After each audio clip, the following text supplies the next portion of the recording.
Hi, my name's Siân and today I'm going to be teaching you one of my favourite cookie recipes, Jumbles. These are amazing because you can use whatever flavours that you really like or whatever you've got left over to use in your cupboard. So either way, a tasty treat. But before we get stuck into baking, we've got a few things that we need to do first. We need to not only gather all our ingredients, but we need to make sure our oven is preheated. So that will be 190 Celsius if you're using that, 375 Fahrenheit or gas mark 5. Get that on and then we can get stuck into the rest of the things. So we need to make sure our hands are nice and clean. So go and wash them under the tap for at least 20 seconds using some soap and nice warm water. If you're wearing your necker when you're doing this, get it tucked in some clothing so it isn't hanging down and dripping into any of your food, because nobody wants that.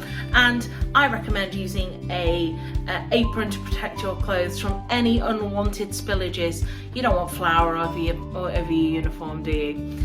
Once you've got all of that and a nice clean side, we can get stuck into what things that we're going to need. So come with me and let's see what ingredients we need.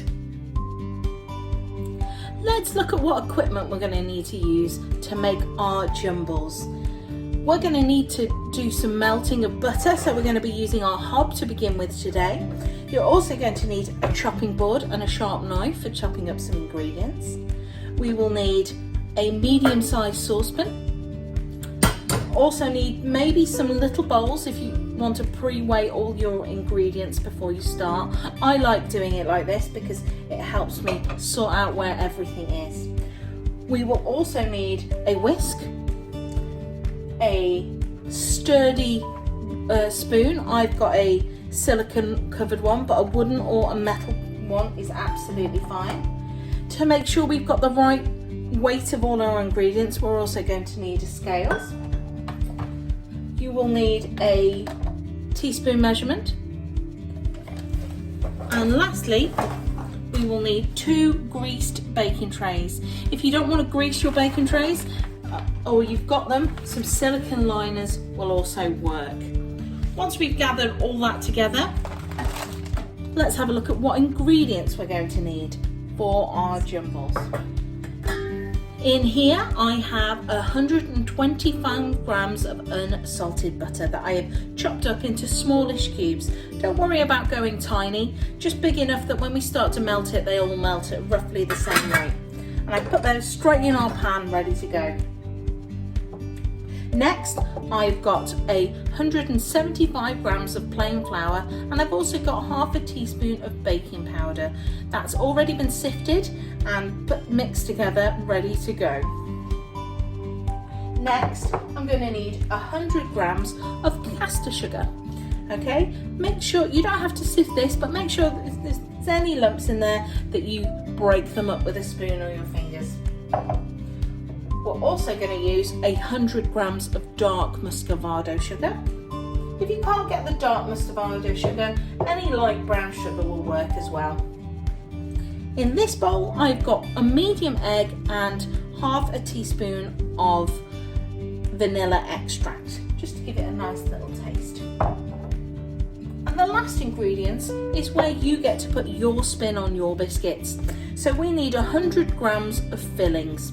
So this can be whatever you fancy. In mine today, I am making chocolate chip, almond slices and some raisins.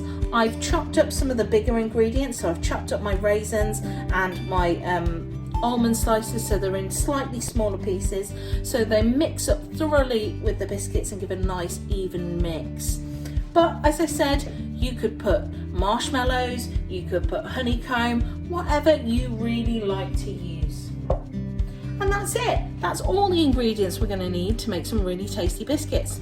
So let's get on with the making. The first step of our method is we're going to melt our butter in our pan. Now this may look like a very large pan for this little butter, but remember we're going to be doing all the mixing of all our ingredients in this pan. So whatever you use, make sure it's big enough that you can fit everything in. we're going to be using our stove, so make sure you've got an adult's permission to start this, and make sure they give you a hand to make sure you don't burn it. If you're an adult cooking this, obviously, as always, be careful. And if you're accident prone, maybe you should like to get an adult to come and help you out. Okay, so let's get this lit and gone. Excellent. I'm going to put it on a medium to low heat, and we're going to slowly stir that and let that gently melt. We don't want to burn it, so don't be tempted to go in really hot to begin with. While this is happening, I'm going to get my egg mixture and my vanilla extract, and I'm going to give that a quick whisk together. If you don't have a whisk, you can use a fork, so don't worry about going out and buying lots of equipment. It's about just using what you've got to hand. Okay, lovely. Look at that, and our butter's doing really well there as well. You want to make sure that the vanilla extract is completely mixed all the way through. There we go. We haven't got any big lumps. Right, let's check in on our butter. Looking good. Power of television, we're going to fast forward through this bit until it's all melted.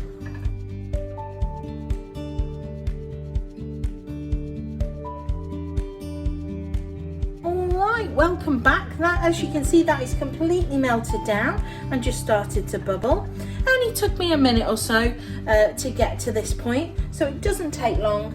But just remember, don't be tempted to turn it up really, really high and burn it. Right, I'm going to turn that off and take that off the heat and pop it over here now. Let me move this so you can see what I'm doing. Brilliant. So I've got my melted butter, and what I'm going to do is I'm going to add my sugar to this now. So here's the caster sugar, making sure I've got all of that stuck in there. Oh, look at that, lovely. Okay, and I'm going to also add my dark muscovado in there as well. And I'm going to stir that up and make sure it's nice and well mixed. Look at that. If there's any big bits, just break it up with a spoon and get it mixed in lovely. Look, there we go. See, I've got a lot stuck on my spoon there, so what I'm going to do is I'm just going to get something to scrape it all off. I don't want to miss out on all that lovely ingredients in there. Lovely, look at that. You can see there's some darker spots in there. That means I've just not got stirred that dark sugar in properly. So I'm going to keep going. It's going to start to combine. You can see there. Look at that. Brilliant. Once that's thoroughly mixed, and I think that's about as mixed as we're going to get for now, until we start adding other things in, is I'm going to add our egg and our vanilla extract mix, and I'm going to pour that into the bowl and combine it with the sugar and the butter. Yeah, there we go. And again, just like the sugar, going to gently mix it.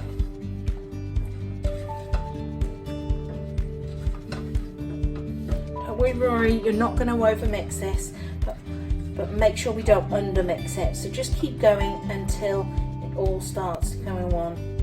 There we go. See, you can't see that separation anymore really.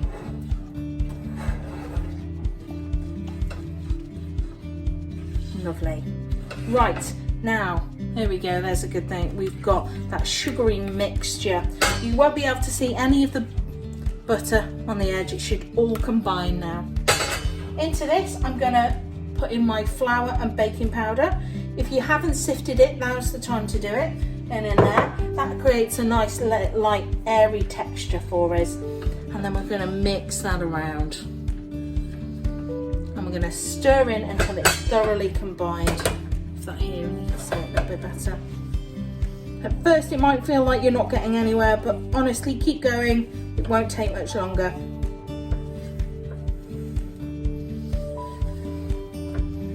These biscuits I like to make when I get home from work sometimes, or on a Saturday morning if I've got some friends coming around, or my absolute favourite, to take on camp with me. I always like sharing some cooked baked goods then. There we go, so we've got a nice light colour now, more dough-like, and we just make sure that last bit is mixed in there.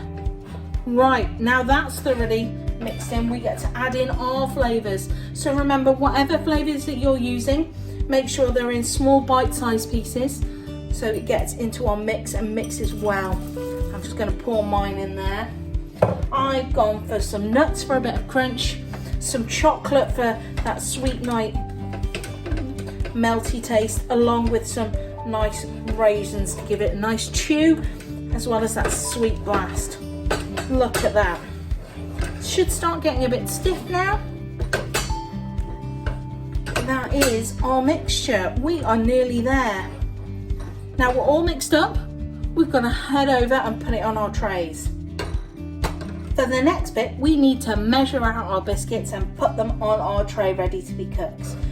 Okay, so you're going to need a tablespoon for this, and I've got a little spatula to help me get it off the spoon, and we're going to measure them out on our tray.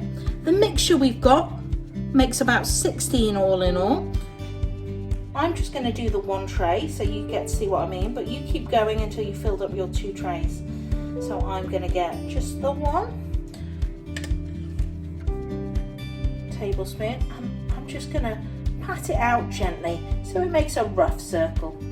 It will continue to spread out in the oven, so when putting the rest of your jumbles on the tray, just make sure you put enough space in between them. Right, and through the magic of video, I'm going to fill up the rest of the tray. Let's go.